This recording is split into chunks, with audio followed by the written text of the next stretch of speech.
প্রয়োজনে যদি যুদ্ধের প্রয়োজন হয় অবশ্যই সেই জিহাদে অংশগ্রহণ করতে রাজি আছে। যদি সুযোগ হয় অবশ্যই যাব। ইরান সবসময় মুসলমান হিসাবে আমি জান দিতে প্রস্তুত।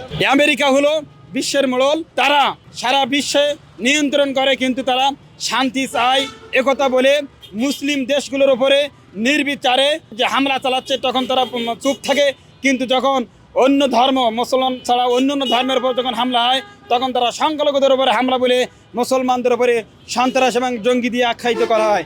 আমরা এর তীব্র নিন্দা এবং প্রতিবাদ জানাই। সারা বিশ্বে যে ফ্যাসিবাদ চলছে, যে অন্যায় জুলুম চলছে, এর বিরুদ্ধে আমাদের অবস্থান আমরা পরিষ্কার জানাচ্ছি।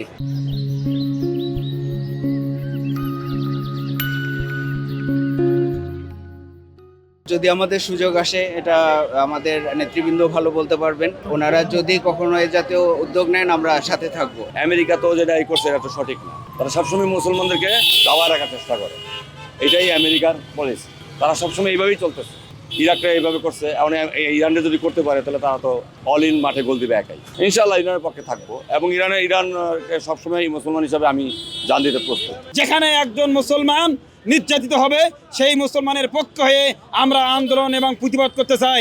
এমনকি বিশ্বের সমস্ত মুসলমানেরা যদি এর জন্য জিহাদের ডাক দেয় আমরাও ইনশাল্লাহ জিহাদ করতে মুসলমানদের জন্য, ইসলামের জন্য রাজি আছি ইনশাল্লাহ। যুদ্ধ ইসলামের 5টি স্তম্ভের ভিতরে জিহাদ একটি সর্বোত্তম 5 নম্বর পয়েন্ট।